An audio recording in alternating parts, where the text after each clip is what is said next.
안녕하세요. 바이킹 홍콩TV입니다. 오늘은 공인중개사 2차 민법 스피드 암기노트 계약법 파트 4편을 진행하도록 하겠습니다. 바로 시작합니다.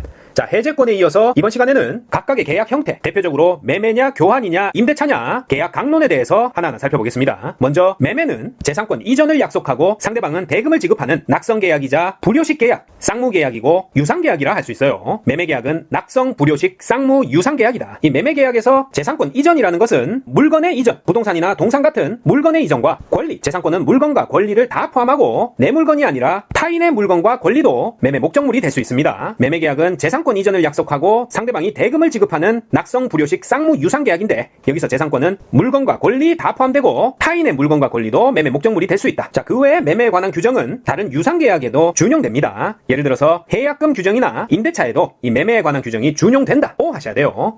자, 이 매매계약에서 가장 중요한 것이 이 계약금인데요. 계약금은 계약의 성립을 증명하는 성격의 증약금의 성질을 가지고 또한 의무불이행 시 상대방이 몰수해 갈 수 있다는 의미에서 위약금의 성질도 가진다. 그리고 해제권을 보유하는 성격에 있어 해약금의 의미도 동시에 가집니다. 계약금은 증약금, 위약금, 해약금의 성질을 모두 가진다. 일반적으로는 증약금과 해약금의 성질을 가지고 이 위약금의 경우에는 별도의 약정이 필요합니다. 의무불이행 시 타방이 몰수하는 성격의 위약금의 경우에는 이 계약금을 위약금으로 할 때는 별도의 약정을 해야 된다. 기억하십니다. 이 계약금 을 위약금으로 약정하는 경우에는 손해배상의 예정으로 추정합니다. 이는 곧 위약벌이 아니라는 뜻이고 위약벌이라는 것은 손해배상금과 별도로 위약했다는 사실 자체에 대한 벌칙입니다. 그러니까 손해배상도 지급해야 되고 벌칙으로 인한 위약금도 지급해야 된다는 뜻이라 이런 위약벌이 아니라 위약금으로 약정하는 경우에는 손해배상의 예정으로 추정한다. 위약금이 위약벌이다 하면 X 하셔야 돼요. 그리고 이러한 계약은 매매계약의 종된 계약이다. 또한 이러한 위약금 약정이 일방에게 규정되어 있다고 해서 그런 약정이 다른 당사자에게도 위약금 약정이 있다고 볼 것은 아닙니다. 만약에 갑이 의무 위반을 하면 위약금 100만 원을 물도록 되어 있는 계약 조항이 있다고 해서 갑이 아니라 을이 위반한 경우에도 을이 위약금 100만 원을 지급하는 것으로 볼 수 없다는 의미입니다. 일방의 귀책 사유에 대한 위약금 약정은 타방의 귀책 사유에 대한 위약금 약정은 아니다. 요 말이고요. 그리고 이러한 계약은 매매계약의 종된 계약이기 때문에 매매계약이 무효 취소되면 이 계약도 소멸합니다. 계약은 매매계약의 종된 계약이다. 또 앞에서 설명드린 대로 계약금의 약정은 요물계약이라고 했죠. 따라서 계약금을 주고받기로 의사의 합치가 된 것 외에도 계약금 전부를 지급해야 성립하는 요물계약입니다. 요물계약은 물건을 직접 주고받는 것을 해야 성립하는 거죠. 계약금 약정, 요물계약 동그라미 치시고 다만 계약금 지급은 기존 채권으로 가름할 수 있습니다. 기존 채권으로 계약금 지급 가름할 수 있다. 계약금이 일부만 지급된 경우에는 이 계약을 해지하기 위해서는 그 지급된 일부의 배액을 상환하는 게 아니라 약정된 계약금 전부를 기준으로 해서 상환할 배액을 따지게 됩니다. 따라서 계약금이 1000만 원인데 그 일부인 500만 원만 주고 계약을 해지하겠다 했을 때는 원래 약정된 1000만 원의 배액 2천만 원을 주고 해제할 수 있는 거지 계약받은 일부 500만 원의 배액만 반환하고 해제하는 것은 불가하다. 자, 그리고 만약에 계약금이 아직 지급되기 전이다 그랬을 때는 계약이 성립한 게 아니기 때문에 계약금 계약 자체를 파기할 수 있습니다. 계약금 계약 자체를 파기하는 거지 본 매매계약 파기가 아닙니다. 요것도 주의한다. 자, 다음은 이 계약금을 해약금으로 볼 때, 즉 계약 당시에 계약금, 보증금 등의 명목으로 상대방에게 돈을 준 경우 다른 약정이 없다면 이를 해약금으로 봅니다. 당연히 약정으로 배제할 수는 있고요. 이때는 이행의 착수 전까지 교부자, 돈을 준 사람은 이를 포기하고 계약 해제가 가능하고 돈을 받은 사람, 수령자의 경우에는 배액을 상환하면 계약 해제가 가능합니다. 따라서 중도금을 지급하면 해약금 해제는 불가하고 이미 중도금 지급은 이행의 착수가 있는 것으로 보기 때문에 이행기 이전에 중도금을 지급했다, 이행을 했다 그랬을 때는 해제 불가하다. 자, 그런데 이행의 착수 여부는 계약상의 진짜 이행 착수를 의미하는 거지 상대방이 중도금을 달라 이행 청구의 소를 제기했다고 해서 요걸 이행 착수로 볼 수는 없기 때문에 해제권자는 아직 중도금을 안 줬으니까 계약상 의무에 이행을 착수하지 않았으니까 이때는 해제 가능하다는 얘기입니다. 실제로 중도금이 넘어가야 해약금 해제가 불가하다는 얘기다. 자, 그리고 토지거래 허가구역 내에서는 요 매매거래에 대해서 허가를 받았느냐 허가 여부와는 무관하게 해약금 해제가 가능합니다. 요거 주의한다. 토지거래 허가구역 내에서는 허가 자체가 이행의 착수가 아니기 때문에 허가 여부와는 무관하게 해약금 해제 가능하다고 하셔야 돼요. 자, 계약금이 해약금이 될 때는 이 받았던 계약금의 2배의 이행을 제공해야 됩니다. 그렇다고 공탁까지 할 필요는 없다. 그리고 해제에 관해서는 손해배상 규정은 적용하지 않습니다. 자, 손해배상은 채무불이행이 있어야 적용되죠. 해약금 해제는 채무불이행과 무관하게 해제권을 가지는 거기 때문에 손해배상 규정이 해제에 적용되지 않는다. 따라서 만약에 채무불이행이 있다면 손해배상이 가능합니다. 또한 이행 착수 전에 해제할 수 있는 거기 때문에 원상회복 의무도 생기지 않습니다. 해제 손해배상 규정 채무불이행이 없기 때문에 적용되지 않고 이행 착수 전에 해제기 때문에 원상회복 의무도 존재하지 않는다. 자, 이러한 계약금은 이를 위약금으로 하기로 하는 특약이 없는 한 일방이 귀책으로 인한 해제를 했을 때 상대방에게 당연히 귀속되는 건 아닙니다. 계약금이 있어도 상대방이 잔금 지급을 지체하면 요건 별도로 채무불이행 시 손해배상 청구를 할 수 있습니다. 자, 그래서 이 계약금이 해약금의 성격을 띨 때 이는 약정 해제이기 때문에 이행지체나 불능으로 인한 법정 해제는 별도로 가능하다. 이렇게 알아두십니다. 자, 기출문제 한번 풀어보면 계약금에 관한 설명으로 옳은 것을 모두 고른 것은 계약금은 별도의 약정이 없는 한 해약금의 성질을 가진다. 맞죠? 계약금은 별도의 약정이 없는 한 해약금, 증약금의 성격이 있습니다. 자, 그리고 매수인이 이행기 전에 중도금을 지급한 경우 매도인은 특별한 사정이 없는 한 계약금의 배액을 상환하여 계약을 해제할 수 없다. 자, 중도금을 지급한 경우죠. 중도금 지급은 이행의 착수고 이행을 착수하면 해약금 해제를 못한다고 했어요. 요것도 맞다. 자, 그래서 이행기 전이라도 이행에 착수하면 해약금 해제 못합니다. 그리고 매도인이 계약금의 배액을 상환하여 계약을 해제하는 경우 그 이행에 제공을 하면 족하고 매수인이 이를 수령하지 않더라도 공탁까지 할 필요는 없다. 자, 요것도 맞죠? 배액 상환 해제할 때 만난 자리에서 그 배액을 주면 이행을 제공하면 족하고 아이 나 안 받을래 하면서 매수인이 이를 수령하지 않아도 공탁까지 할 필요는 없습니다. 따라서 기역, 니은, 디귿 모두 맞다. 5번이 정답입니다. 자, 다음 문제. 갑은 자신의 X토지를 을에게 매도하는 계약을 체결하고 을로부터 계약금을 수령했다. 이에 관한 설명으로 틀린 것은 을이 지급한 계약금은 해약금으로 추정한다. 맞죠? 계약금은 증약금, 해약금의 성격 가집니다. 특별한 약정이 없는 한 그렇고, 자, 위약금은 별도의 특약이 있어야 그 성격을 가진다고 했죠. 위약금인 경우에 손해배상의 예정으로 추정한다. 여기까지 한꺼번에 암기하셔야 됩니다. 따라서 갑과 을이 계약금을 위약금으로 약정한 경우 손해배상에게 예정으로 추정한다. 요 말이죠? 이렇게 계약금은 해약금, 증약금, 위약금으로서의 성격이 있습니다. 자, 을이 중도금 지급 기일 전에 중도금을 지급했다. 자, 이행기일이 도래하기 전에 이행에 착수했다면 해약금 해제는 안 됩니다. 갑은 계약금 배액을 상환하고 해제할 수 없다. 맞죠? 배액을 상환하고 해약하는 것은 이행 착수 전까지 가능한데 중도금을 지급했으니까 해제가 불가능하고 이 중도금은 이행기 이전에 지급되더라도 이미 이행에 착수가 돼버린 거기 때문에 해제 안 됩니다. 자, 만약 을이 갑에게 약정한 계약금 일부만을 지급한 경우 갑은 수령한 금액에 배액을 상환하고 계약을 해제할 수 없다. 없다니까 맞죠? 수령한 금액이 아니라 원래 계약금, 약정한 계약 금액을 기준으로 배액을 상환하고 해제 가능한 겁니다. 수령한 금액 X다.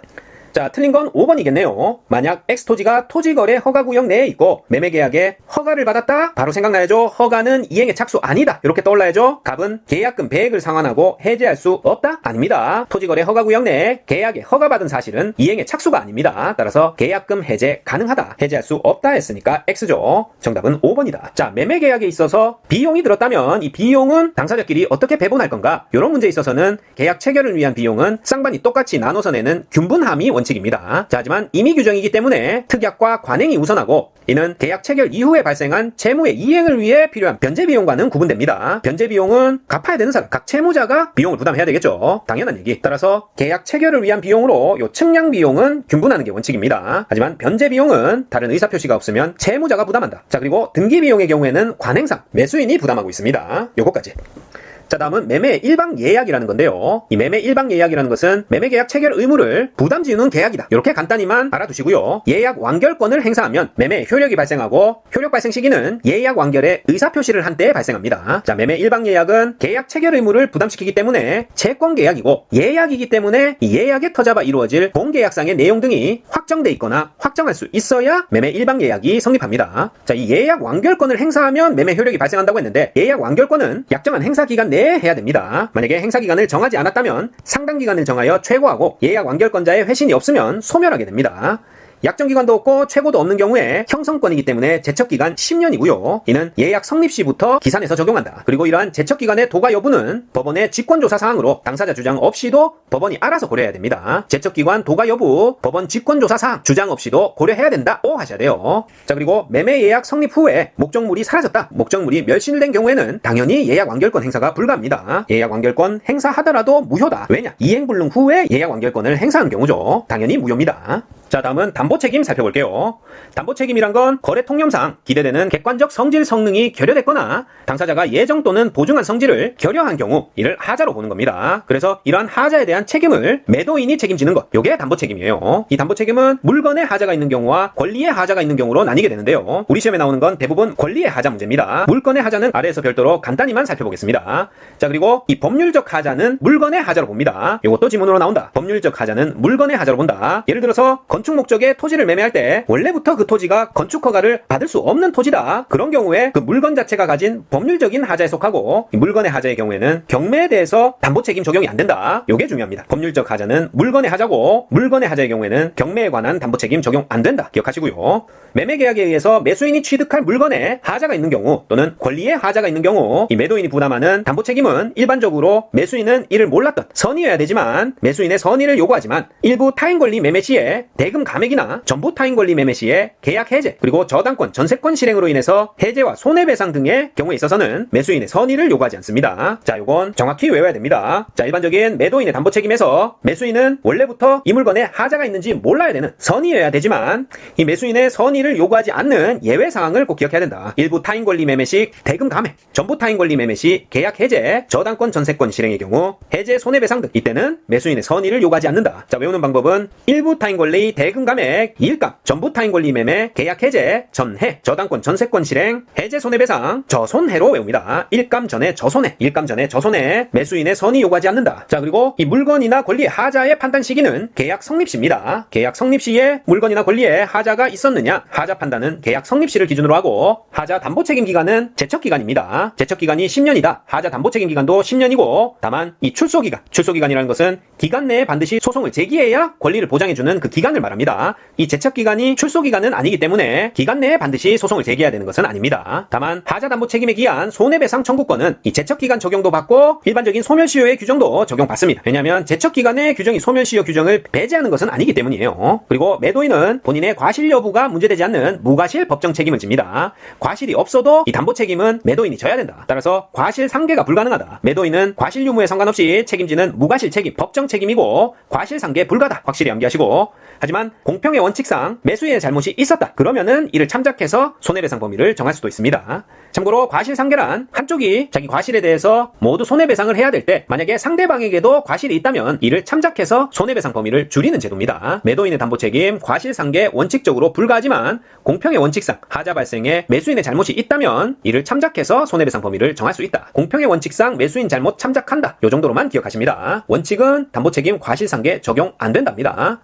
만약에 매도인에게 과실이 있다면 채무불이행에 따른 책임도 함께 지게 됩니다. 따라서 담보책임과 채무불이행에 따른 책임 병존해서 진다. 이렇게 알아두시고 이러한 담보책임은 특약으로 배제 가능합니다. 다만 이 매도인이 자기 물건에 하자가 있었음을 알고도 고지하지 않고 배제 특약을 했다. 요건 배제 안 됩니다. 담보책임에 배제 특약은 가능하지만 하자를 알고도 고지하지 않았다면 배제 불가하다. 자, 이러한 담보책임의 효과는 일반적으로 목적 달성이 불가할 때 해제할 수 있고 목적 달성 가능할 때는 대금 감액 또는 손해배상을 받을 수 있다는 겁니다. 자, 그러면 좀 더 구체적으로 이러한 매도인의 담보 책임에는 어떤 것들이 있는지 하나씩 살펴봅니다. 먼저 물건의 하자, 권리의 하자 중에 권리의 하자에 속하는 것들 더 중요하다고 했죠. 먼저 쭉 살펴보고 물건의 하자는 별도로 살펴보겠습니다. 자, 권리의 하자 중에 전부 타인 권리 매매. 자, 쉽게 말해서 갑이 을에게 병의 물건을 팔겠다고 매매 계약을 한 겁니다. 자, 먼저 이런 매매 계약도 유효하지만 갑은 병으로부터 이 물건의 소유권을 취득해서 을에게 이전할 의무를 지게 되는 겁니다. 자, 갑이 매도인, 을이 매수인일 때 타인의 권리, 병의 권리를 이 매도인인 갑이 취득해서 을에게 이전할 의무가 생기게 되는데 이때 매도인이 이전 불가하게 됐다. 그러면 매수인 을은 선악을 불문하고 해제가 가능하고 매수인이 병의 물건을 이전할 수 없음을 몰랐다면 선의인 경우에는 손해배상 청구도 가능합니다. 이 경우 손해배상은 이행이익 배상이지 실내이익 배상이 아니라는 거. 자, 그 다음에 선의의 매도인도 해제가 가능한데요. 자, 병의 물건을 내가 권리 취득해서 을에게 넘겨줄 수 있을 줄 알았는데 알고 봤더니 이전 불가였다. 이런 선의의 매도인도 해제가 가능하고 이때 매수인이 선의였다 면 당연히 매도인인 갑은 손해배상하고 해제해야 되겠죠. 하지만 매수인이 이전 불가한 사실을 알고 있었던 경우, 악의인 경우에는 야, 너도 이전 못하는 거 알았잖아. 이전할 수 없어. 이전 불능을 통지하고 해제가 가능합니다. 자, 이렇게 전부 타인 권리 매매는 매도인이 선의인 경우, 매수인이 악이라면 매도인을 보호하는 이런 보호 규정도 있다는 겁니다. 자, 이때 선의의 매수인은 이 이전 불가능하다는 사실을 안 날부터 그리고 매도인이 악의인 경우에는 계약한 날로부터 1년 내에 행사할 수 있습니다. 매수인이 선의인 경우 사실을 안 날부터 악의인 경우에는 계약한 날로부터 1년 내에 행사해야 된다. 자, 다음은 권리의 하자 중에 일부 타인 권리의 매매. 이때는 원칙적으로 선악 불문하고 대금 감액을 청구 가능합니다.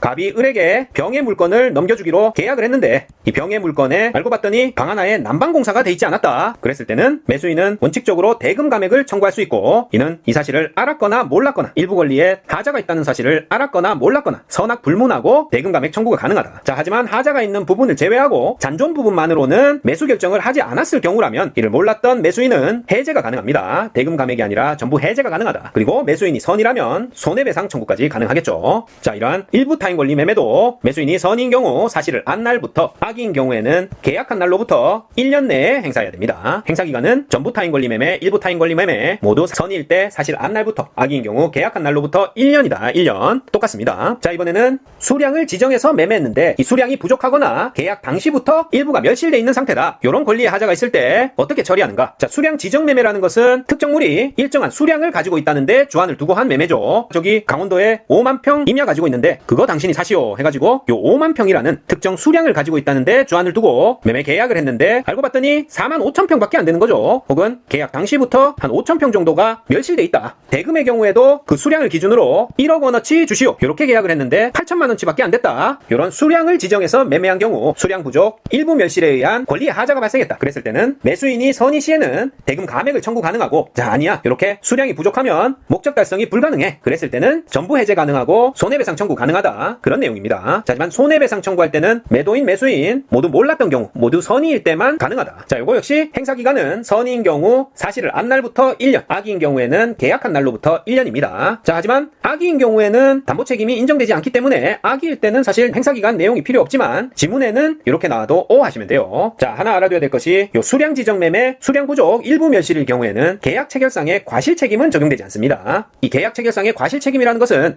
불능인 계약에 있어서 과실이 있는 자가 상대방에게 신뢰 이익을 배상하는 제도이기 때문에 요건 계약이 무효일 때 적용되는 거죠. 하지만 이 담보 책임은 계약 자체는 유효로 하는 조문이기 때문에 수량 지정 매매의 경우 수량 부족, 계약 당시부터 이미 일부 멸실된 경우에는 계약 체결상의 과실 책임 적용 안 된다 하고 기억하셔야 됩니다. 자, 그럼 문제는 어떻게 나오는지 같이 살펴보죠. 수량을 지정한 매매 목적물의 일부가 멸실된 경우 매도인의 담보 책임에 관한 설명으로 틀린 것은, 수량을 지정한 매매란 것은 특정물이 일정한 수량을 가지고 있다는데 주안을 두고 대금도 그 수량을 기준으로 정한 경우를 말한다. 자, 그대로 나오죠. 옵니다. 수량 지정 매매는 일정한 수량을 가지고 있다는데 주안을 두고 대금의 경우에도 수량을 기준으로 정한 경우를 말한다.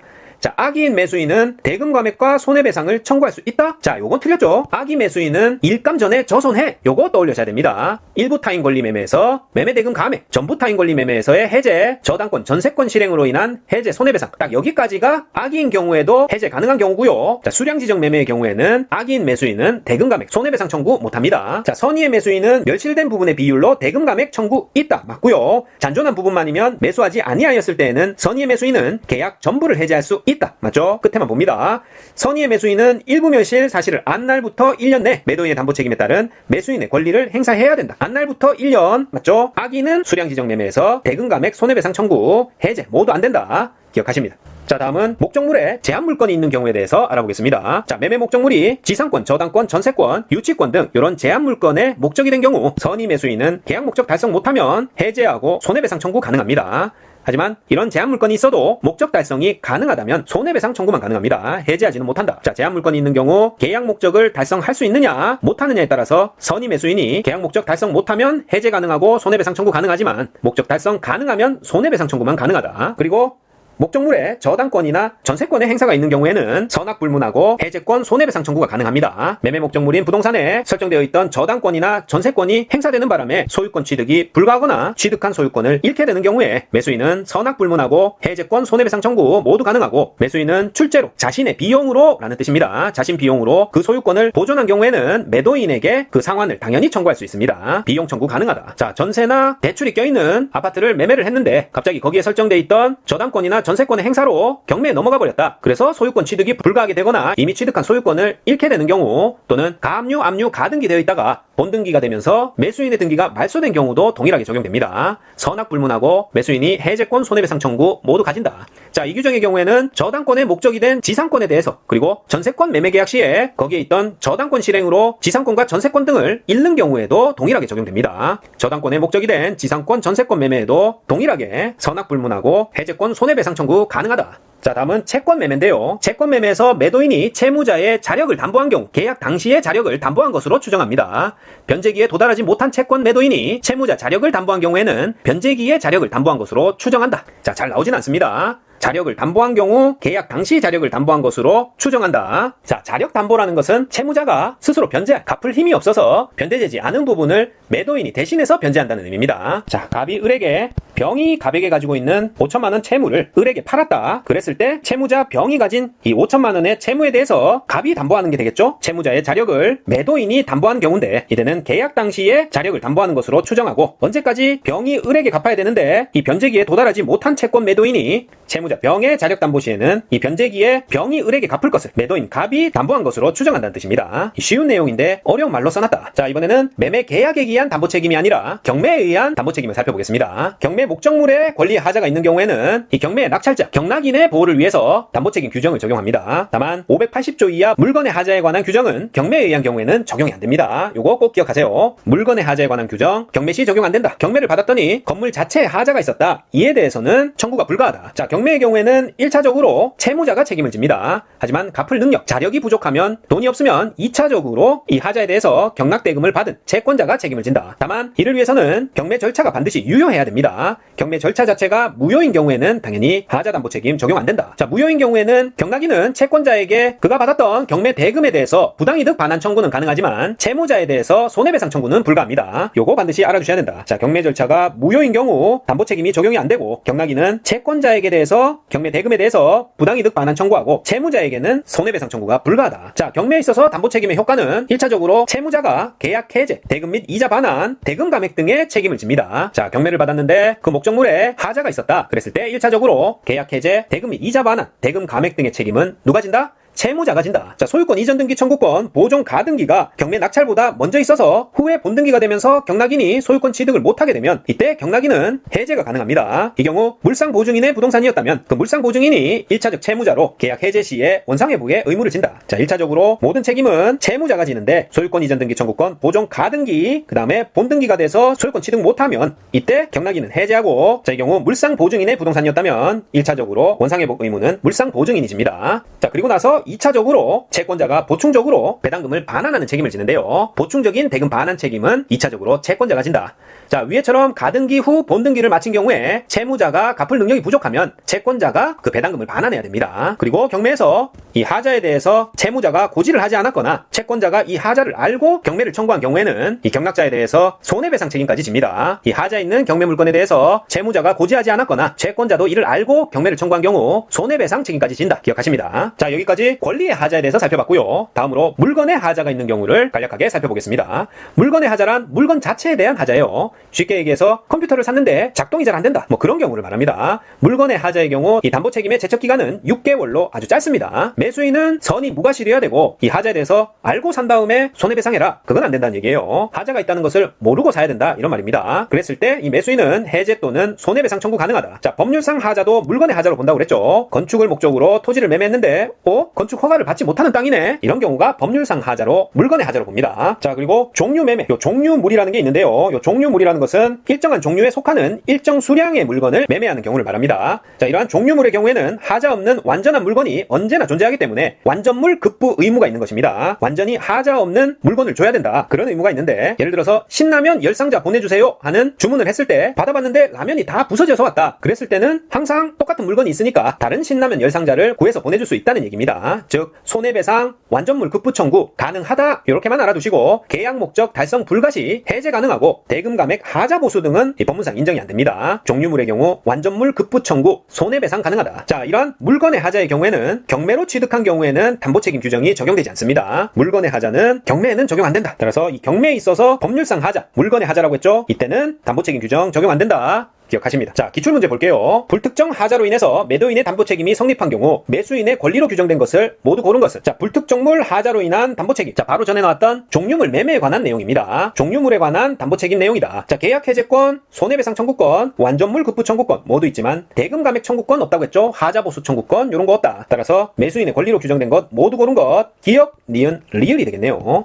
4번이다. 자, 다음은 매매에 있어서 대금 지급 장소, 대금 지급 기한, 과실수치나 대금 이자는 어떻게 해야 해야 되는지 쭉 보겠습니다. 자, 우리가 매매할 때 매매 목적물을 인도 해줌과 동시에 대금을 지급할 경우에는 그 대금을 그 인도 장소에서 지급합니다. 하지만 다른 약정이 있다면 장소가 달라질 수 있다. 기본적으로 매매 목적물 인도와 동시에 대금 지급할 경우 대금 지급은 인도 장소에서 한다. 대금 지급 기한은 매매 당사자 일방에 대한 의무 이행 기간이 있는 때는 상대방의 의무 이행도 동일한 기한이 있는 것으로 추정합니다. 자, 계약서에 부동산의 잔금일을 10월 1일로 정했다면 이 물건을 인도해야 되는 상대방의 의무 이행도 동일한 기한이 있는 것으로 추정한다. 그런 얘기고요. 자, 과실수취 대금이자 이 부분을 잘 살펴봐야 되는데요. 매매 목적물의 과실수취권은 그 기준이 언제냐? 바로 인도시를 기준으로 합니다. 과실수취권은 목적물의 인도시를 기준으로 한다. 자, 인도일 이전에는 매도인이 월세에 대한 수취권이 있고 인도일 이후에는 매수인이 취득한다는 얘기입니다. 과실수취권은 인도일을 기준으로 하지 이전 등기시다 이렇게 나오면 틀립니다. 따라서 매수인이 소유권 이전 등기를 받았더라도 인도를 받기 전이라면 매도인이 과실수취권이 있고요. 다만 매수인이 대금을 지급한 후라면 인도 전이라도 매수인이 과실수취권을 취득합니다. 따라서 인도시라는 것은 보통 잔금이라고 똑같으니까 인도시를 기준으로 인도 전에는 매도인, 인도 이후에는 매수인이 수취하는데 매수인이 대금을 모두 지급했다면 인도 전이라도 과실수취권은 매수인에게 있다.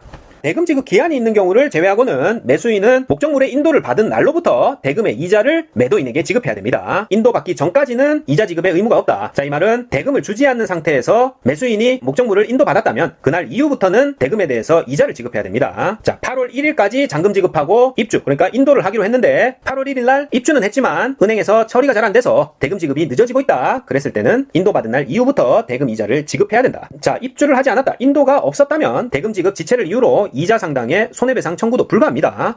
자, 8월 1일 날 잔금 치고 입주하기로 했는데 8월 5일까지 부동산을 인도해주지 않아서 대금도 주지 않고 있다. 이랬을 때는 야, 8월 1일 날 돈 주기로 했는데 대금 지급이 지체됐네 하면서 이자 상당의 손해배상을 청구하는 건 안 된다는 얘기입니다. 자, 인도가 없었기 때문에 이자 지급의 의무도 없다. 자, 그리고 매수인이 대금 지급을 거절할 수 있는 정당한 사유가 있다면 매매 목적물을 미리 인도받아도 대금에 대한 이자 지급 의무가 없습니다. 자, 요약하자면 물건을 인도하고 대금 지급하는 것은 동시이행 관계이기 때문에 둘 다 안 하고 있다가 특별한 사정 없이 인도를 먼저 하게 되면 그 매수인은 대금에 대해서 이자 지급을 해야 되고 둘 다 안 하고 있다가 대금 지급이 먼저 되면 매도인은 목적물에 대한 과실, 만약에 상가라면 대금 지급 시점부터의 임대료를 매수인에게 지급해야 된다. 이렇게 기억하면 됩니다. 뭐든지 인도가 먼저 이루어지면 이자 지급해야 되고 대금 지급이 먼저 이루어지면 과실을 줘야 된다. 자, 기출문제 살펴봅니다. 갑은 그 소유의 엑스토지에 대해 을과 매매계약을 체결하였다. 다음 중 설명이 틀린 것은 자, 엑스토지가 인도되지 않고 대금도 완제되지 않은 경우 특별한 사정이 없는 한 을은 인도 의무의 지체로 인한 손해배상 청구할 수 없다. 자, 맞습니다.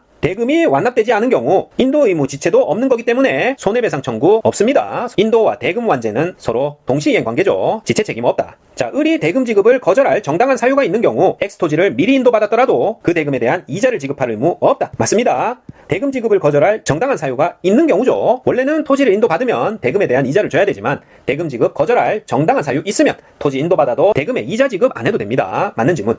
엑스토지가 인도되지 않았다면 특별한 사정이 없는 한 을이 잔대금 지급을 지체해도 갑은 잔대금 이자 상당에게 손해배상 청구를 할 수 없다. 자, 인도되지 않았으니까 잔대금 지급 지체해도 여기에 손해배상 청구할 수 없습니다. 서로 먼저 이행해야 지체 책임을 물을 수 있다. 토지를 인도받아야 그때부터 대금에 대한 이자를 지급할 의무가 생기는 겁니다. 둘 다 안 하고 있으면 둘 다 이자를 지급하거나 과실을 지급할 필요가 없다. 자, 엑스토지를 아직 인도받지 못한 을이 미리 소유권 이전 등기를 격려받았다고 하여도 매매 대금을 완제하지 않는 이상 엑스토지에서 발생하는 과실은 갑에게 귀속된다. 자, 맞죠? 소유권 이전 등기하고는 상관없다고 했어요. 뭐가 기준이다? 인도가 기준이다. 인도를 기준으로 과실 수치를 따지고 대금 지급을 안 했고 인도도 없었기 때문에 여전히 갑이 과실 수치를 합니다. 자, 정답은 5번이겠네요. 틀린 것이니까. 자, 엑스토지가 인도되지 않았다면 을이 대금을 완제하더라도 특별한 사정이 없는 한 엑스토지에서 발생하는 과실은 갑에게 귀속된다. 자, 대금 완제 동그라미. 인도되지 않았더라도 을이 대금을 완제하면 그때부터 토지의 과실은 매수인 을에게 귀속됩니다. 정답은 5번이다. 자, 다음은 환매에 대해서 살펴보겠습니다. 자, 환매는 매도인이 목적물을 매도하면서 일정 기간 내에 되살 수 있는 권리, 팔았다가 일정 기간 내에 다시 사서 가져올 수 있는 권리를 유보하는 약정으로 매매 종된 계약이다 기억하십니다. 따라서 환매 특약이라고 하면 매매 계약과 동시에 이 환매권도 보유하는 걸 말해요. 따라서 동시에 하지 않은 것은 환매 특약이 아니다. 그리고 별도의 특약이 없다면 매매 대금과 매매 비용을 반환하고 환매할 수 있습니다. 즉, 환매 대금에는 매매 대금 및 매매 비용이 포함된다. 하지만 대금 이자는 포함되지 않는다. 요거 주의한다.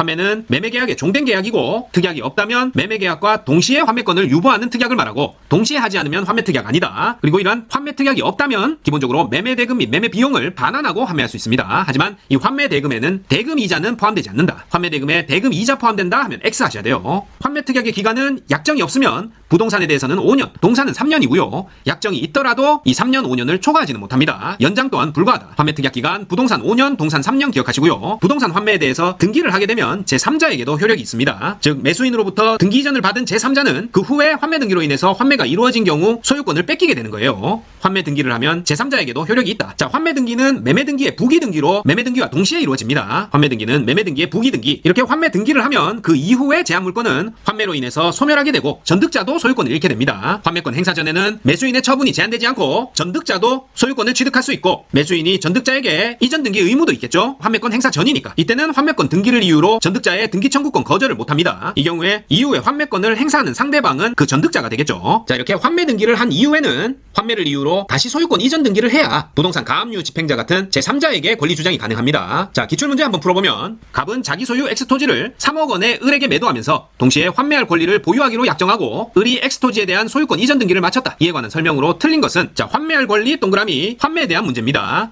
갑이 을에게 X토지를 3억 원에 매도하면서 일정 기간 이후에 다시 사오기로 하는 환매권을 갑이 보유한 거죠. 자, 특별한 약정이 없는 한 갑은 환매 기간 내에 그가 수령한 3억 원과 을이 부담한 매매 비용을 반환하고 X토지를 환매할 수 있다. 맞죠? 환매 대금, 즉 매매 대금 및 매매 비용을 반환하고 환매 가능한 게 이 환매권입니다. 환매 기간을 정하지 아니한 경우 그 기간은 5년으로 한다. 자, 부동산은 5년, 동산은 3년이라고 했죠. 요것도 맞다. 환매 등기는 을 명의의 소유권 이전 등기에 대한 부기 등기 형식으로 한다. 맞죠? 만일 갑의 환매 등기 후에 전득자 병이 나타났네요. 병이 을로부터 X토지를 매수하였다면 을의 환매 등기를 이유로 병의 X토지에 대한 소유권 이전 등기 청구를 거절할 수 있다. 자, 요게 틀린 질문입니다. 어디가 틀렸죠? 지금 환매권을 행사했다는 말이 없기 때문에 환매 등기만 한 상태에서 요 매수인 을의 처분권은 제한되지 않습니다. 환매권 행사 전에는 을의 처분이 제한되지 않고 전득자 병도 소유권을 취득할 수 있어요. 을은 병의 이전 등기 청구를 거절할 수 없다. 3번이 정답이고요. 만일 갑의 환매 등기 후에 정의 X토지에 을에 대한 채권을 담보하기 위하여 저당권을 설정했다. 갑이 적법하게 환매권을 행사하여 X토지의 소유권 이전 등기를 마친 경우 정의 저당권은 소멸한다. 맞죠? 환매 등기 후에 설정된 제한물권들, 저당권과 같은 제한물권을 설정한 경우 이후에 환매권 행사로 등기가 갑에게 회복되면 정의 저당권은 소멸합니다. 맞는 지문이다. 환매권 등기 이후에 이루어진 등기는 환매권 행사됐을 때 모두 소멸합니다.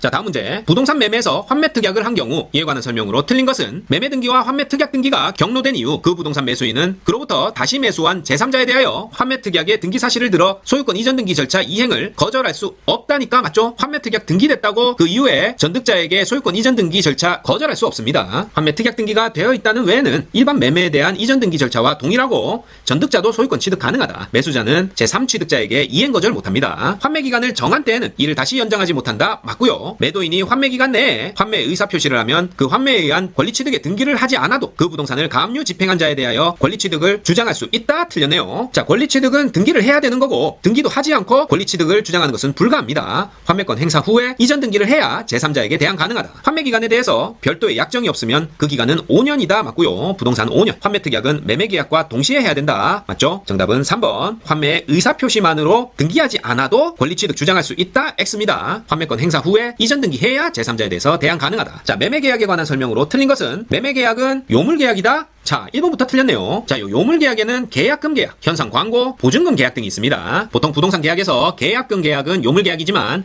매매나 임대차는 낙성계약이다. 청약과 승낙의 합치만 있으면 성립하는 낙성계약입니다. 매매계약은 유상 쌍무계약이다. 맞고요. 매도인의 담보 책임은 무과실 책임이고 타인의 권리도 매매 대상 될 수 있습니다. 타인 권리 매매 계약 유효하다. 자, 매매 계약 비용은 특별한 사정이 없는 한 당사자 쌍방이 균분해서 부담하는 거 맞죠? 변제 비용이다 그러면 요건 채무자가 부담하고 관행상 등기 비용은 매수인이 낸다고 했죠. 관행상 그렇다. 하지만 특별한 사정이 없는 한 매매 계약에 관한 비용 당사자 쌍방이 균분해서 부담한다. 자, 매매 계약은 낙성 계약이지 요물 계약 아니다. 계약금 계약이 요물 계약이다. 요거 정확하게 기억하십니다. 자, 오늘은 여기까지 매매에 대해 알아봤고요. 다음 시간에는 환매부터 쭉 살펴보겠습니다. 파이팅공공TV 구독, 좋아요 부탁드리고 다음 시간에 더 알찬 내용으로 다시 찾아뵙겠습니다. 감사합니다.